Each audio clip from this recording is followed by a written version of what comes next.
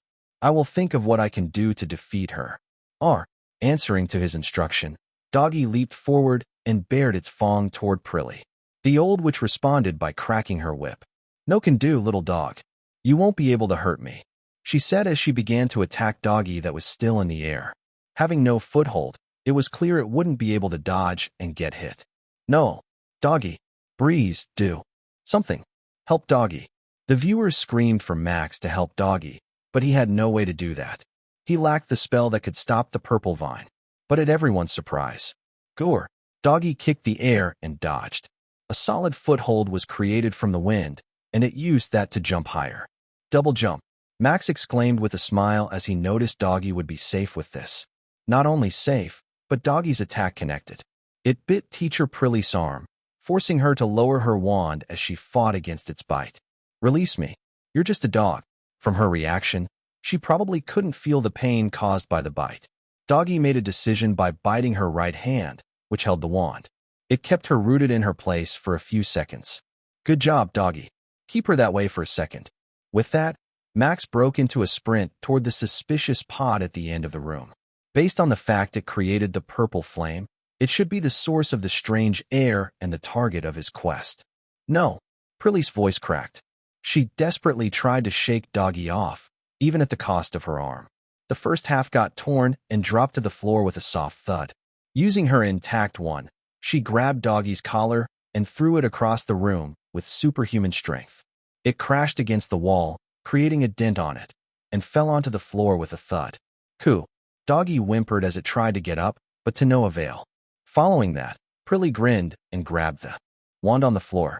The stump was already closed and the maggots seemed to grab the fallen arm, trying to attach it back to her body. Then, She tried to stop Max by pointing her wand at him and chanting her spell. However, she stopped when she realized what he did.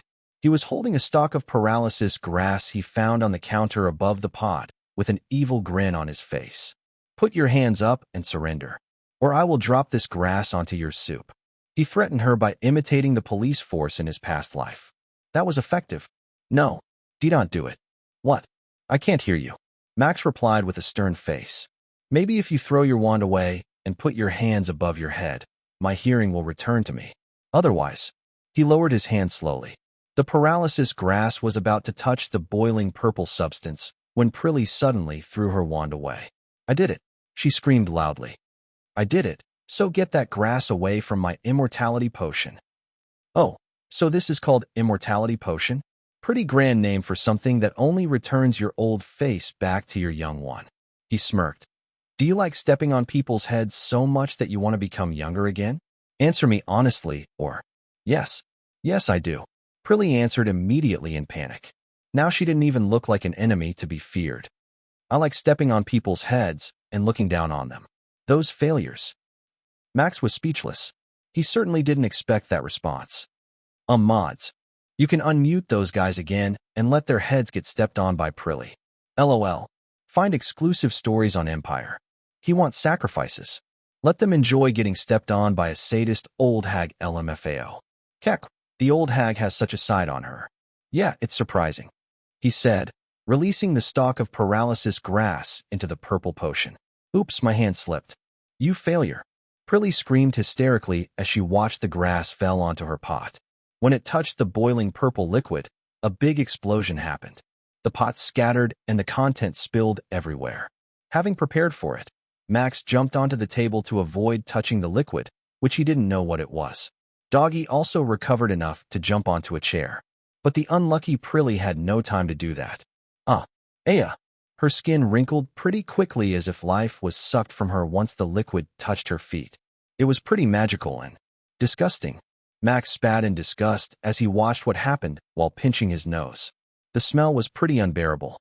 Can't agree more. Now she can't step on anything anymore. Her legs are just skelly.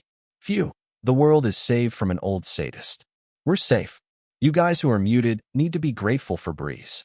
He has saved your 4SS. Once Prilly was reduced into something like a skeleton with a skin, the air in the room turned normal. The notification of the quest followed suit pretty quickly. Quest finished. New quest. Created. Main quest. Report what happened to Teacher Dordod and explain Teacher Prilly's cruelty. At the same time, another notification rang. Ding. You have a new message. Max knew who it was without looking at it. It must be Stone Sword. A shame. I was just having fun, but this matter came first. He thought as he jumped down the table. Doggy was running toward him. Its appearance returned to the cute Shiba Inu. He crouched and petted it. Well, let's end today's stream at that, guys. I hope you enjoyed it, because I sure did. See you tomorrow. Thanks for watching. Chapter 397, Way of Sponsorship by Spencer Family. After ending the live stream, Max exited the VR capsule and found Lily preparing herself, getting dressed in good clothes which could be called neat and tidy. The color combination was her usual dark blue and black, with a hint of white around her sleeves. The sound made by opening the capsule took her attention just before she buttoned her clothes.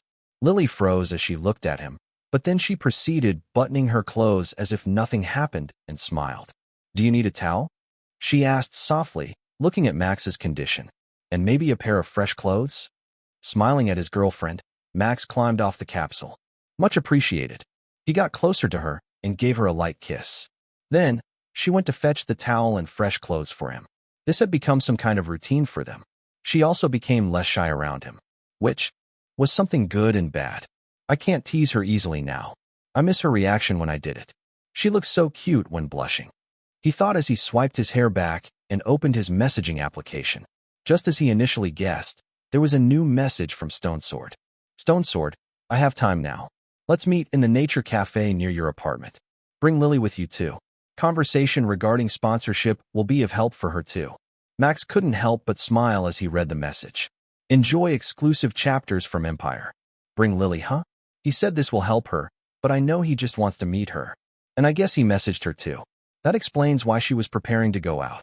At that moment, Lily returned with the clothes he requested. Here, Max, she said, handing the towel first. Do you need to take a shower too? I can help you if you need to. That was a tempting offer.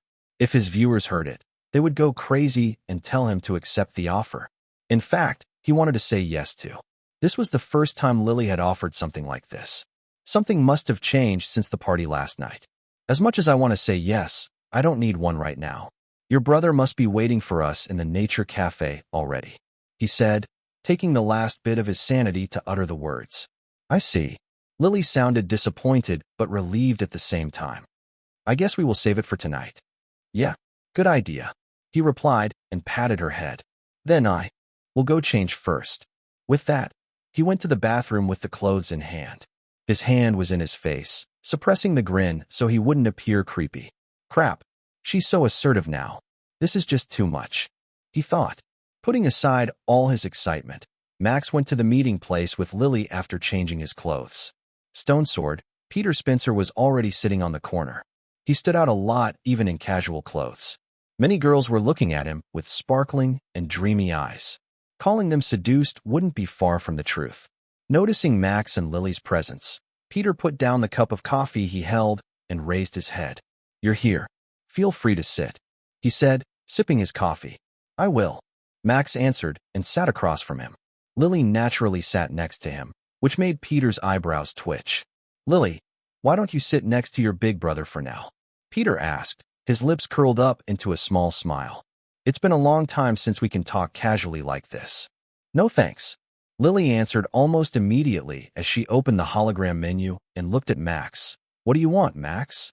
You haven't had breakfast yet, no? Something fulfilling might be good. Lily, Peter's voice cracked. He seemed to be hurt by her blunt response. Look at this, Max. This sandwich looks good and delicious. Let's order this one and share it. It might be too much for one person alone. Share? How about me? I don't eat much. Let Max eat alone. He needs to sustain his appetite. Brother, please shut up for a second. Lily glared coldly at her brother, which made him dejected. Since earlier, Max only watched what unfolded with a wry smile. The cold and handsome Peter Spencer was reduced into a pitiful state in just a few words. The girls who were shrieking from earlier looked worried about him. Some even looked at Lily with hateful looks. Is that okay? Max whispered worriedly. I bet Peter just misses you. It's okay. This happened before. Lily answered casually, as if this was normal. This way, no girls will get close to our table. They will keep their distance, and no one will try to take pictures with him and bother our conversation. Brother naturally knows about it too. Max glanced at Peter and thought, is that truly the case? He asked himself. No matter how he saw it, the man called Peter Spencer now looked like a speck of dust. He probably thought that his existence was now meaningless, that his sister didn't even need him. Not only that, but he also didn't even try to speak at all after Lily told him to shut up. Even if he understands it, he still takes the emotional damage directly. That must have hurt his feelings. Understanding how his future brother-in-law felt, he tapped Lily's thigh and whispered, I think you should offer a few words of encouragement to him. We won't be able to start our conversation if he stays like that. Yes, I might have been too far telling him to shut up. I heard from fair and it would be effective when I don't want to be bothered, but hearing a certain name from Lily, an imaginary, irritating laugh entered his ears. So it's that girl again. He screamed in his mind. In the end, Lily decided to offer some good words to her brother and revived him from his sorry state. Then, their conversation regarding sponsorship finally started. Max explained first how Miracle Boutique offered him a sponsorship and how he wanted to find at least 3 to fund the event he planned in the future. Peter listened quietly and nodded when he was done. I see. You can tell your manager in Biozone Entertainment regarding Miracle Boutique sponsorship. He will handle everything, giving you the best offer. And regarding new sponsorship, I have an idea. Let's hear it. Max's interest surged as Peter smiled. Chapter 398. Family is the best sponsor. Finding good sponsors isn't as easy as finding a pebble on the ground. It requires something more. The Spencer's air started. I bet you have gained a few sponsorship offers, but you refused them due to their clause. Maybe the profit is too small for someone of your worth. Indeed, that was the case. The offer from the 3 companies that wanted to sponsor him before was too small. It wasn't even worth considering. I doubt many companies could offer good sponsorship to you, whose growth could even break the record for new streamers. When the streamer war is held, which date you will find out. Soon, your worth probably doubles. No, triple from what you are worth right now. If someone said that, Max would think they were delusional.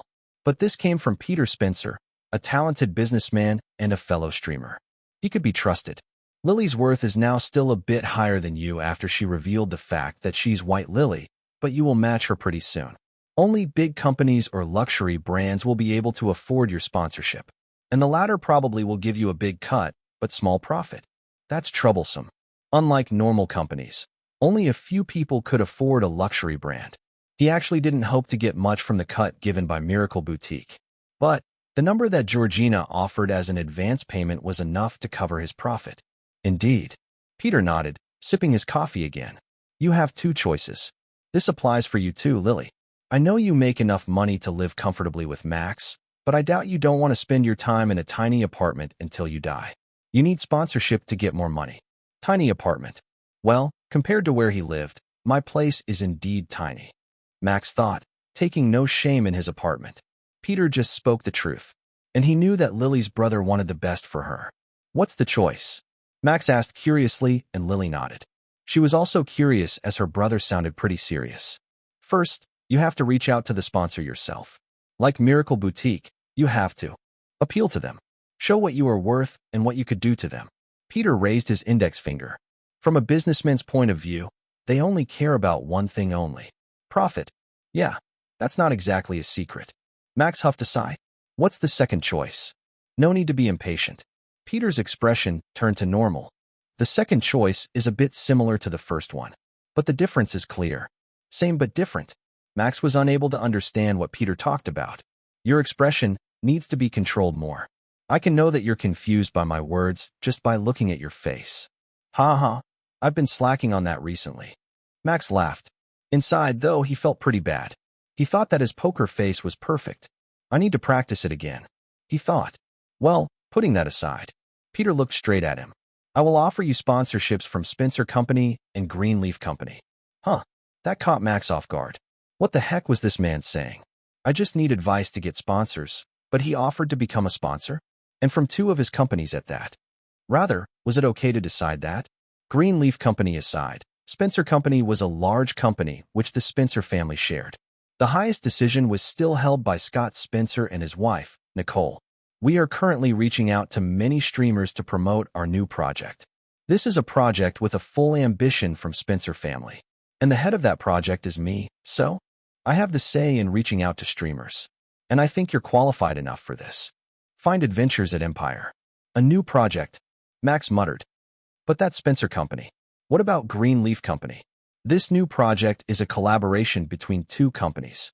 Peter added casually. And there is a reason why I want to sponsor you. The heir of Spencer family paused for a while and turned serious. To be honest, we need your help. Or rather, you, Atlas, and Farron, people who have the highest synchronization rate. He explained. I can't go into details until you sign the sponsorship contract. I can only say this project involves a commodity that will sell better than a hot cake. Brother, I've never heard of this project, Lily said in a displeased tone. Sorry, Lily, but this is a top secret that only a few select individuals know. Not even our uncles and aunts know about this yet. And you invite Max to this secret project without telling me. Lily pouted, her cheek inflated. Ugh, it's not like I don't want to tell you, but it needs to be kept a secret. I guess you don't love me anymore. As I thought, Max is the best. Arg, it was effective.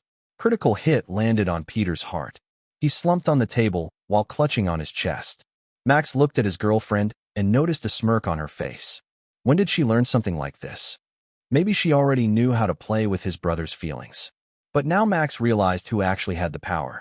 Between both of them. And he also found that Peter actually was a good actor. All the girls in the cafe now didn't care about him at all. They could talk more comfortably now. As Lily said earlier, he actually is just acting. Max was impressed. His acting looked genuine. Well, he's genuinely hurt. But his overreacting is just acting. I see. So I should overreact like that in order to make people think I am a fool. I learned something. Once again, putting everything aside, Max had come into a decision. He could somehow guess what kind of project Spencer Company did from earlier conversation. Peter, when can we sign the contract? He asked with a friendly smile on his face. I'd like to help with the project if my ability is deemed sufficient. There is no way I would refuse my big brother's offer. Peter raised his head. His expression was complicated. Just, don't call me big brother. Somehow that sounds so wrong. He said, but I am glad you are on board. I will call our lawyer to bring the contract, and I will introduce him to you. He's a trustworthy one, in case you need him in the future. Much appreciated, brother. I told you not to call me brother. Chapter 399, Finalizing Contract. Everything went pretty fast after that. Peter prepared 2 contracts, one for Greenleaf Company and one for Spencer Company. They also called for Spencer family's lawyer as well as Max's manager in Biozone Entertainment, Michael. The latter was surprised when Max contacted him, but he visited regardless of what happened. And then, he was shocked by the offer given by Peter. The contract will be for a year for now. The advance payment is $250,000 and $100,000, respectively. Anything that went through Breeze's affiliate link will give him 5% of the profit. I believe this is good for now. We can renew the contract with a new clause in the future. And because Breeze secured this sponsorship contract on his own, I believe Biozone Entertainment won't touch even a penny, right? Yes, that's the case. Michael confirmed with a nod. May I call our lawyer too before we sign the contract? Please. It didn't take long for the lawyer to arrive. Both of them read the contract and Max signed them after he read the clause carefully once again. Afterward, he explained to Michael that there was one more place that he had to visit, the place that offered him a sponsorship. Michael was impressed by that and followed him to the Miracle Boutique with Biozone Entertainment's lawyer. This time, Peter and Lily didn't follow him. Max let her have time with her elder brother. Spending time with a family was important, after all. Arriving at the Miracle Boutique, Max met with Georgina and introduced her to Michael. They began to talk about the benefit of the sponsor and what Max could do for Miracle Boutique. Stay tuned with Empire. I'd like to have him model our new brand and promote it. The profit given to him will be 3.5% of the sales through his affiliate link. This new brand will be named Breeze's Collection. It will be released next spring, a perfect name. How about it? Breeze is on the rise right now. After the streamer wars, I can guarantee his popularity will soar. Add 50,000 to the aforementioned 100,000 for the advance payment. We will put your logo under the description and have Breeze wear your clothes while streaming. That's a bit hard.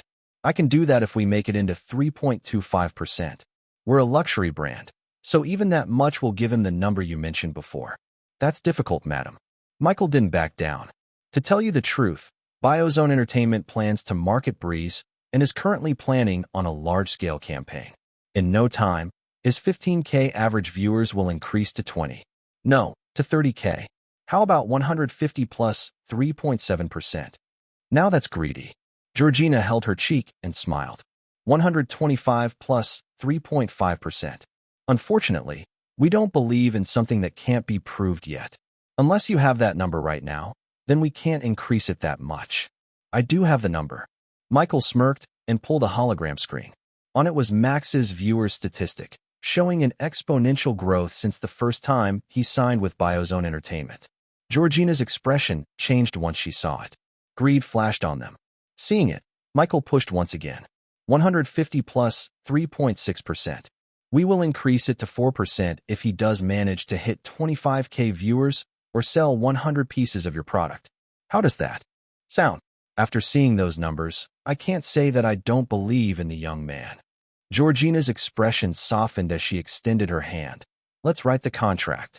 Max was impressed by Michael's negotiation skill. He took a mental note about it. After the contract was written, the lawyer inspected it together with Max. There was no trap or loophole, and the clause regarding the increment of the profit share after he hit a certain quota was also written inside. Overall, he was satisfied with it. And in just a single day, he had turned into a half-millionaire. Unbelievable. Max exclaimed as he sat inside a hover car with Michael as the driver. I got $500,000 in just a day. What was more unbelievable was that he got another $500,000 from the quest. Quest is completed. Your reward will be sent to your bank account soon. A new quest will be generated in 3 days. Confirmed. He was officially a millionaire now, for a few moments until his event though. It's certainly unbelievable. Michael said, all three companies offered an otherworld amount of payment, especially Spencer Company. They want you to cooperate with a certain project, right? Yes. The details are going to be talked about between the two of us. Sorry, but I can't share it because there is an NDA. Max replied with an apologetic tone. It was a family secret, or so Lily told him in the past.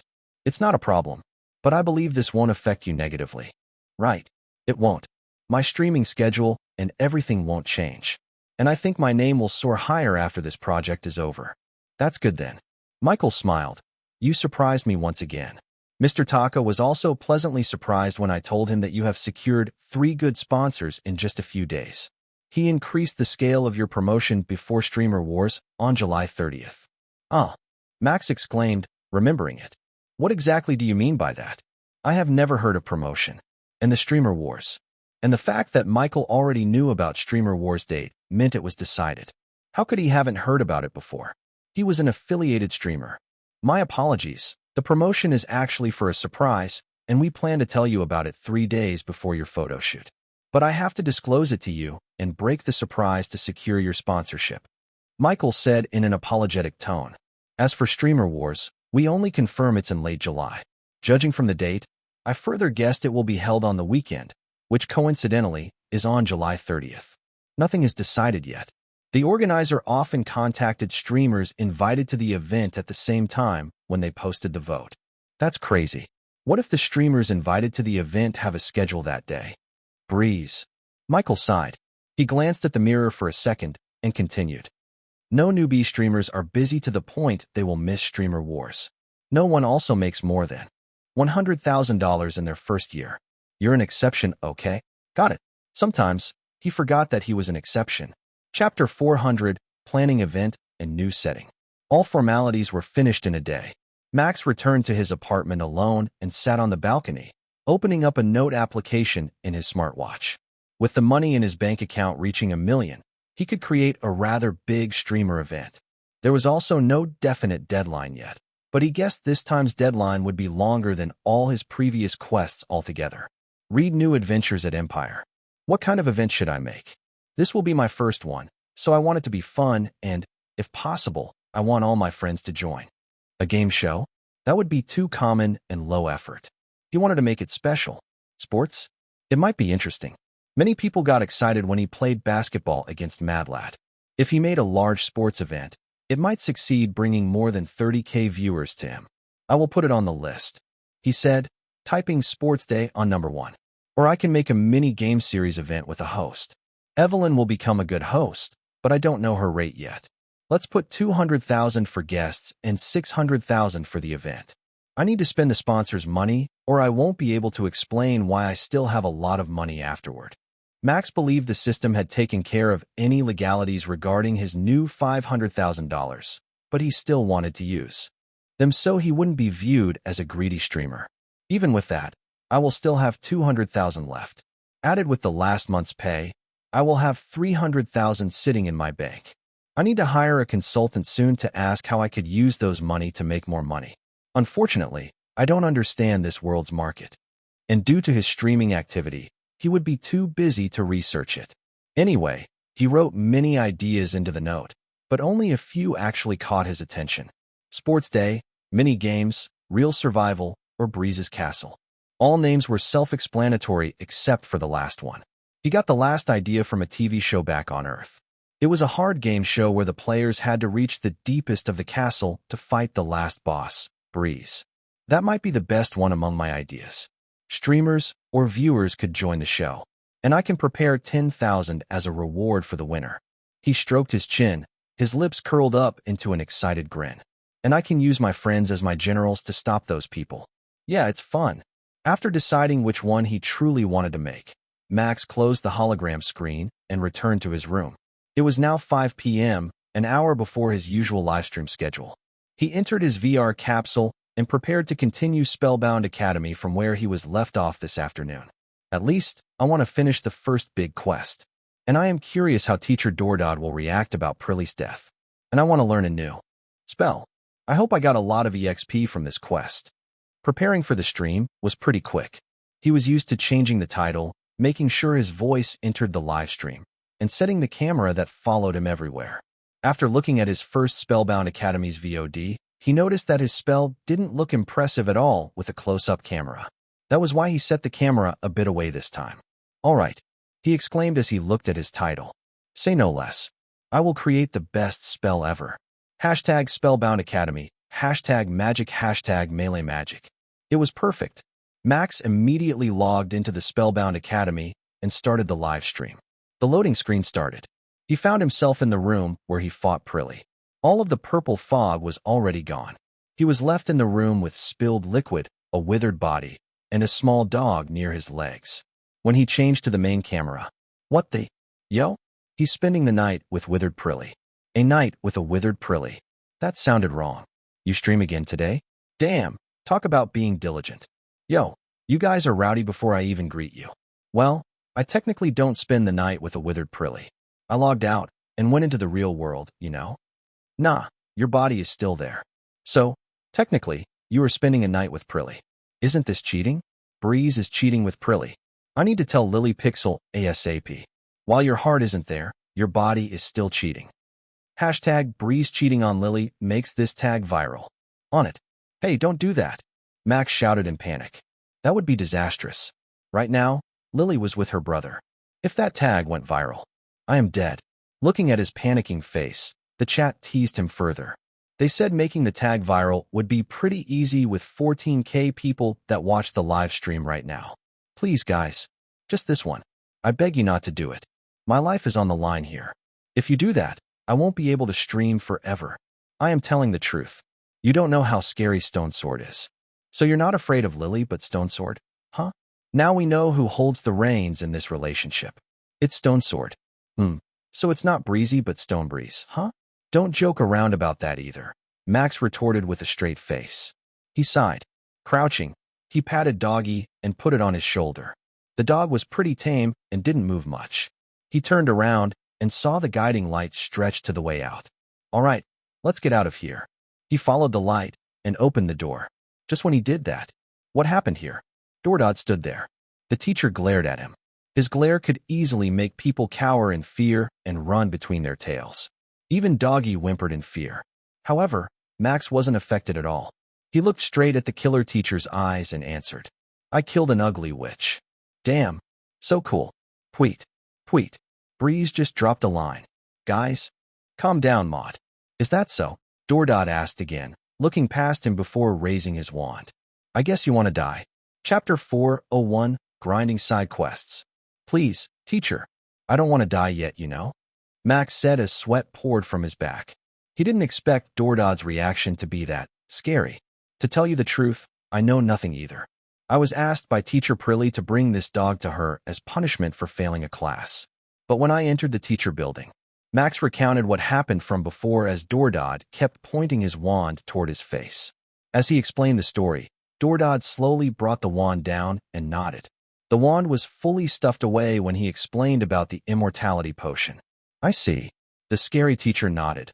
I know about her ambition of creating a young potion, but I have never thought she would step this low. I offer you 5 extra points for stopping her. You have this school's gratitude. Quest finished.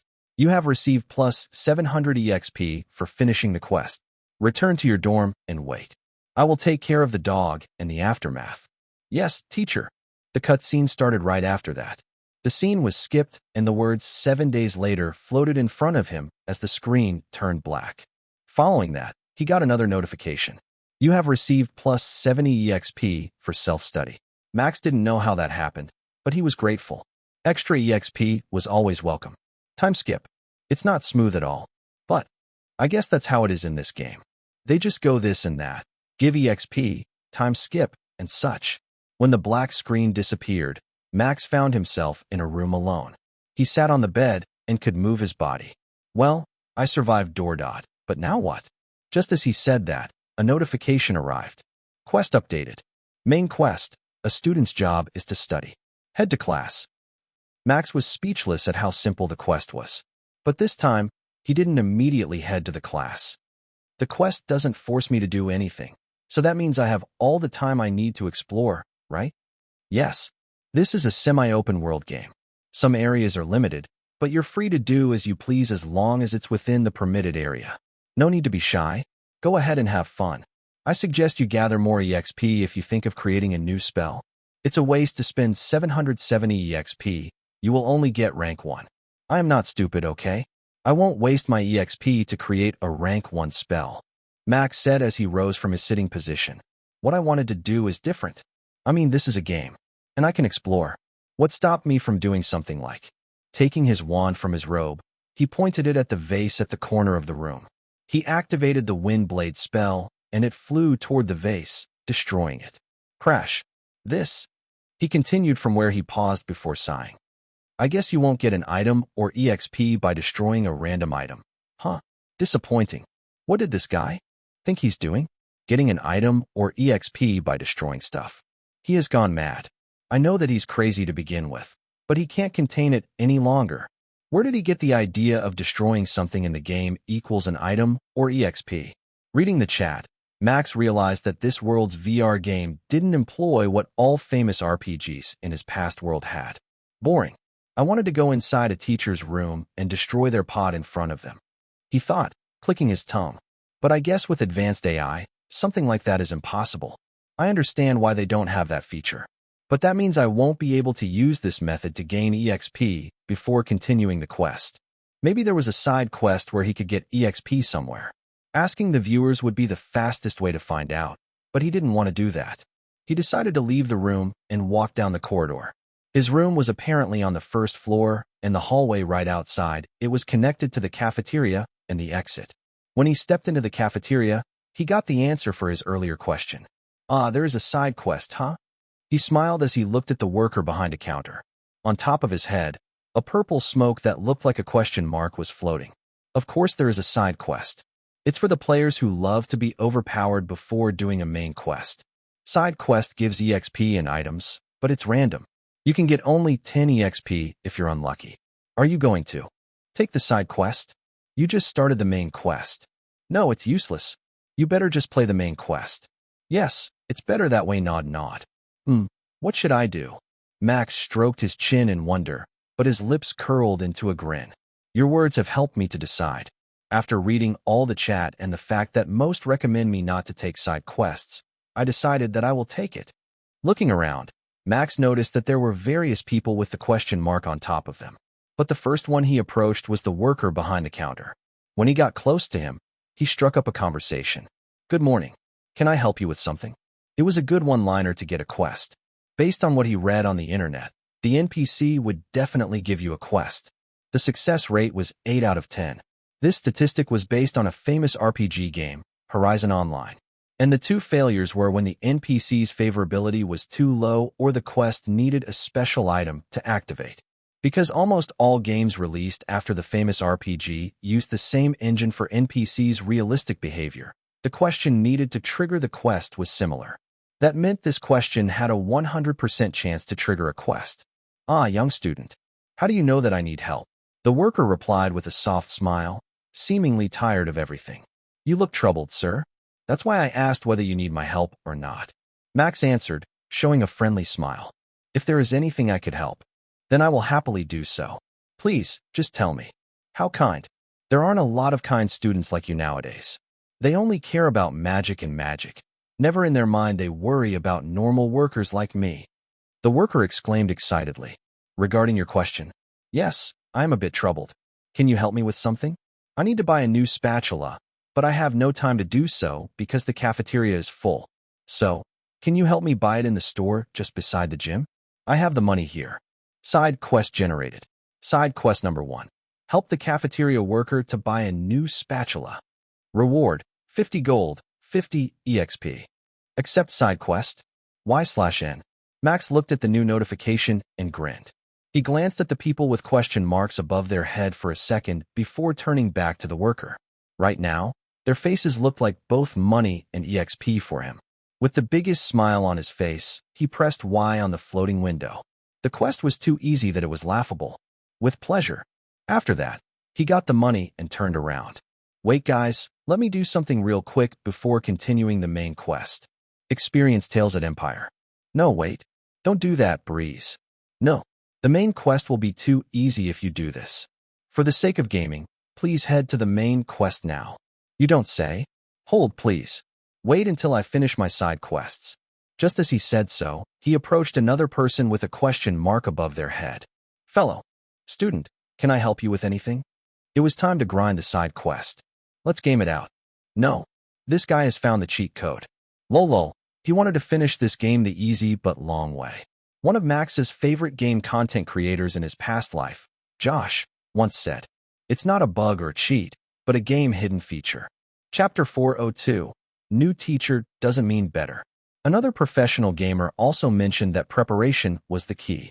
Sometimes, a game could only be enjoyed when you were already prepared for everything. Not all gamers enjoyed hard games.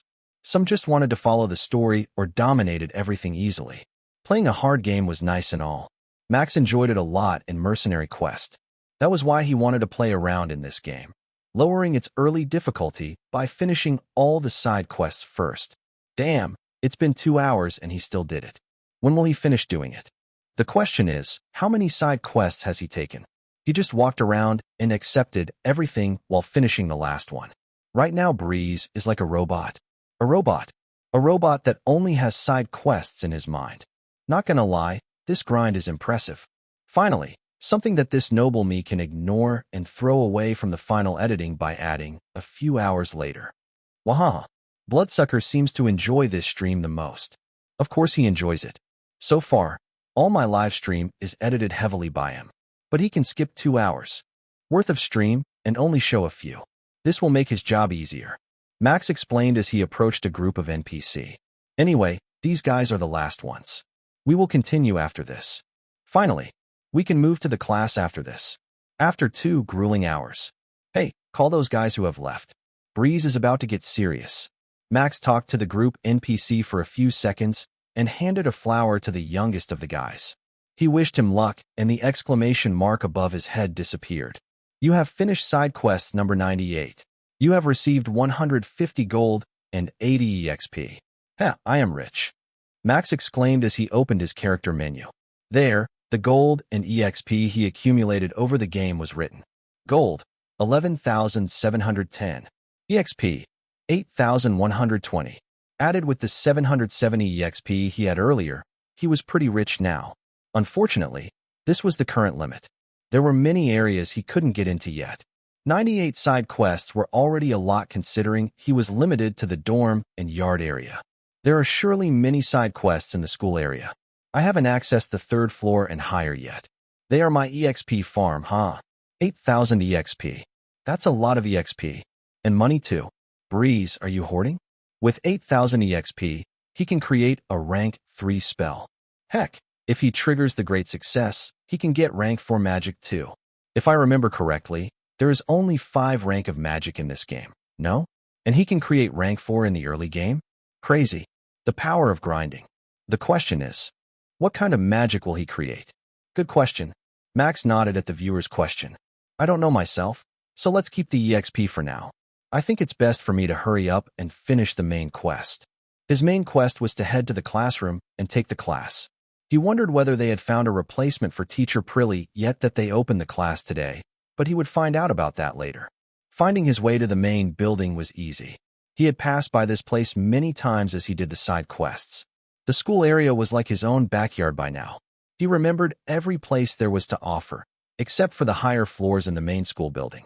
Even if he didn't remember, there was always a guiding light that could show him the way. Arriving at the class, Max entered and took a seat on the glowing spot. He only had to wait for a second after seating for the cutscene to play. All students were seated. The door was opened, and someone walked in. That someone was a small girl, probably around the end of her middle school year. She had long blonde hair, and she wore frilly clothes underneath her long robes. When she reached the podium, she had to lower it to match her height. Only then did she greet the class. Hello, class. Teacher Prilly got into an accident, so I, the great Millie, will become Class 2 substitute teacher. Discover hidden stories at Empire. Loli is here. A legal one at that. Ho, screw Prilly. This is a real, young-looking woman. New teacher? Do you mean a new wife? Lol, the chat has turned into a degenerate real quick. I agree, Max said in his half-transparent state. Mods, do your job. Just ban anyone who say strange stuff about this new teacher. Got it, Maud. Leave it to me. I will definitely make this place clean of filth. Maud. Lovely Otter. More like Scary Otter. Swordator has been muted for a day. Rip. One comrade had fallen. Max chuckled at how decisive Otter was with her punishment and decided to leave the chat to them. He had a story to focus on, and Max looked forward to it, especially since he had more than 8,000 EXP that he could ISE to create magic anytime. I heard you ventured to the magical forest to gather some ingredients, yes? How scary it was. Teacher Prilly is heartless, doing something like that to new students. Teacher Millie wiped the tears that had formed on the corner of her eyes. That gesture gained sympathy from the students. Some even offered words of encouragement to the new teacher. Some sighed in relief, thinking that Millie's class wouldn't be as bad as Teacher Prilly. Things would be better now. That was what everyone thought until they heard Millie's next words. Gathering alchemy materials isn't a magician's job, it's forger's job. Our job is to fight against magical creatures or hostile enemies. That's why such a class is useless. But don't worry, I have created a good class for you students. Millie's enthusiasm made everyone look forward to the class. Everyone was looking at her. Expectation flashed in their eyes, only to be betrayed. My first class is simple. Hunt 10 magical creatures within the magical forest. That, or bring me a griffin's feather.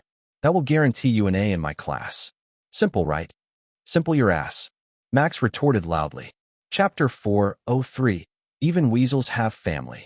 Teacher Millie didn't explain further and told the students to move right now or they wouldn't be able to defeat 10 magical creatures, as the number was pretty limited. And because she mentioned punishment for those unable to bring back proof that they had defeated 10 magical creatures. As such, the students ran toward the magical forest at once, including Max. Damn it, he cursed as he looked at the floating window before him. Quest updated.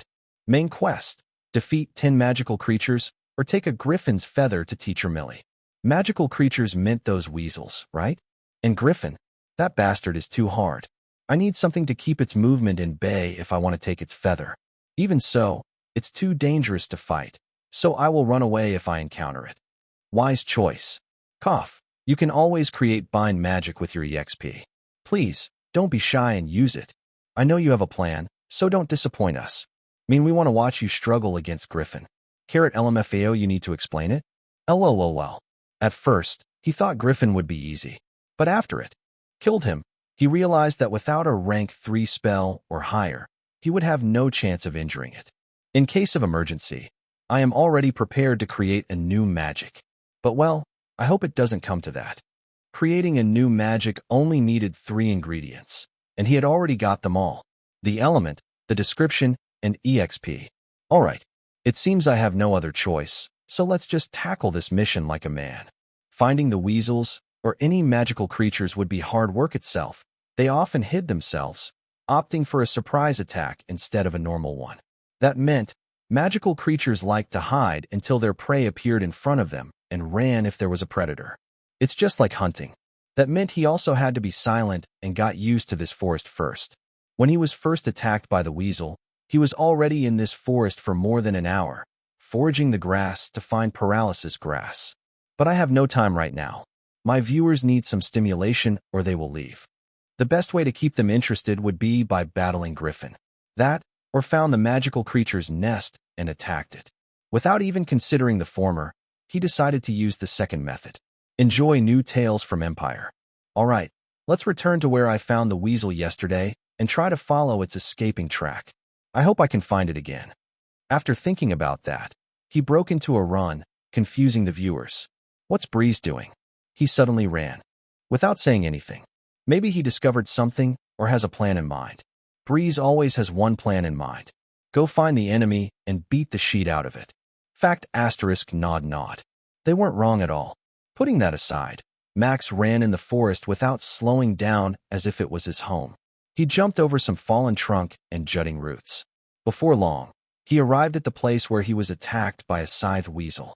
He arrived faster because he didn't need to look around for paralysis grass this time. Standing on the animal trail, Max took a deep breath and looked up. Help me. I am so weak that I can die from tripping. He shouted something strange, and the chat was filled with question marks. Confirmed, Breeze is going crazy. Why is he suddenly like that? His beta energy is off chart right now, it's disgusting. Lol. What kind of stupidity will he do this time? The same energy as Kaya? There is a roach here. Help me. I can't help but burst laughing. My stomach. Please, Breeze. Stop this. The chat was confused, laughed, and some were disgusted by Max's display of strangeness. He clicked his tongue and crossed his arms in response. I tried to channel my beta aura, so I appear like a prey. Just shut up. Magical creatures are said to be sensitive about those things. I heard it from one of the NPC who gave me a side quest earlier. That guy yapped a lot, almost similar to Jamal. But the information is useful.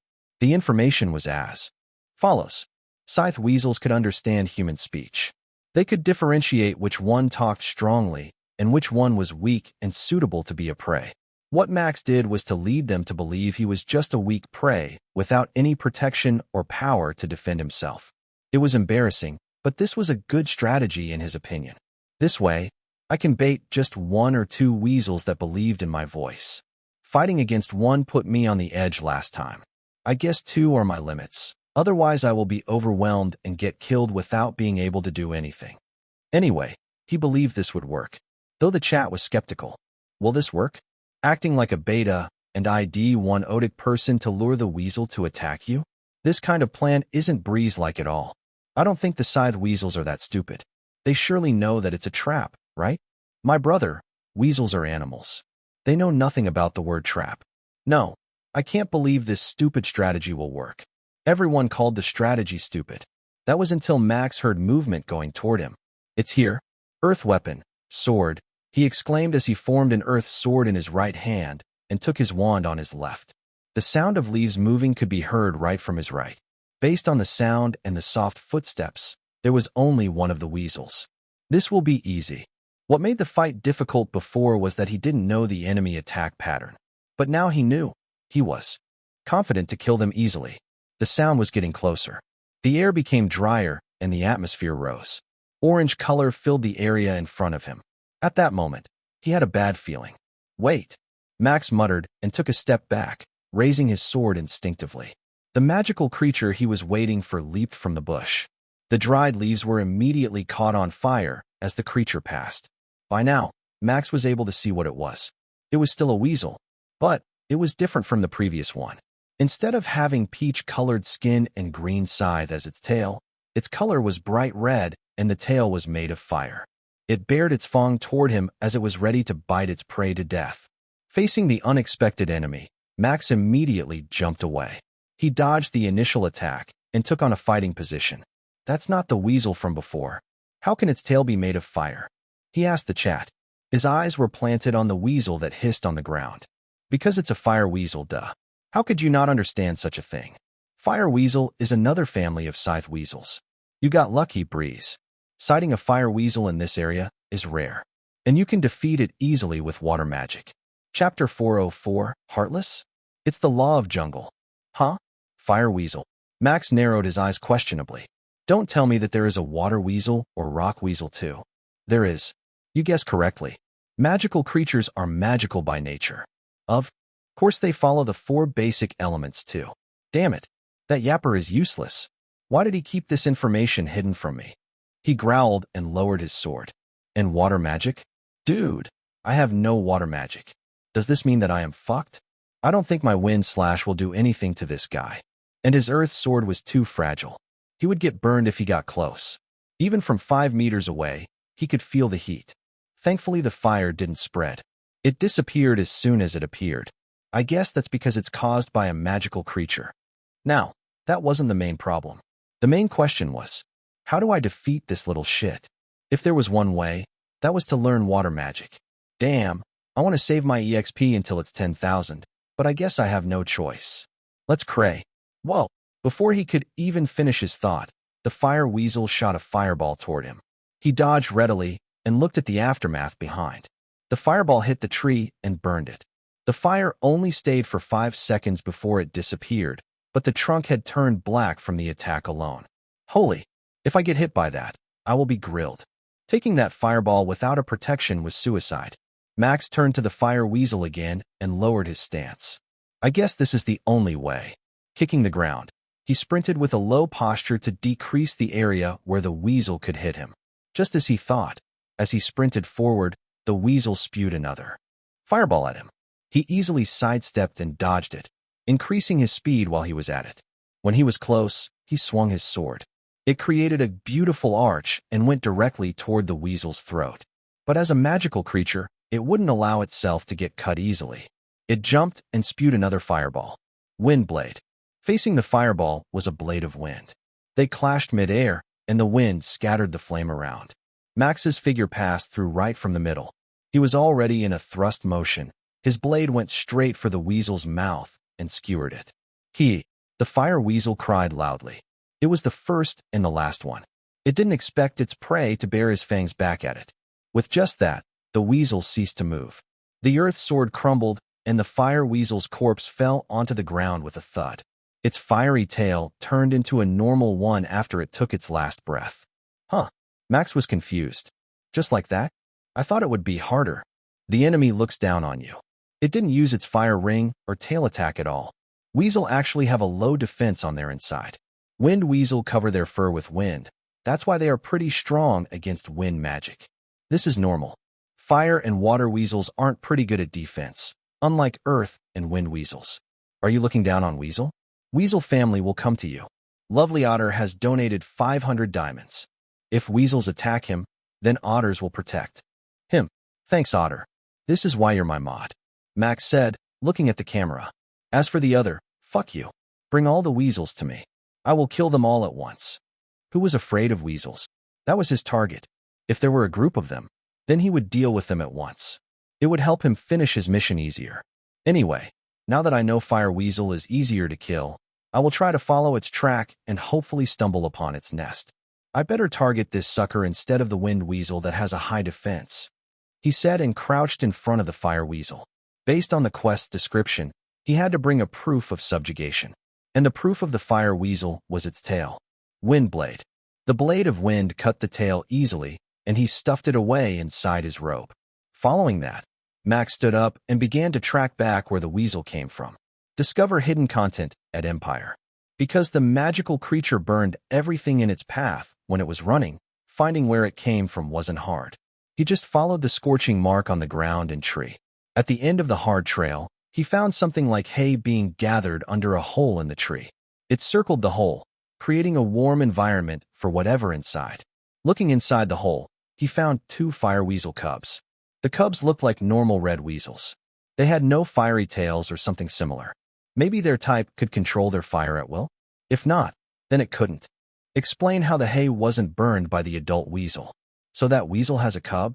He asked no one in particular as he pulled the nest out. The cubs looked at Max, terrified. He looked like a giant to them, the predator they usually ran away from. And their parents weren't there with them.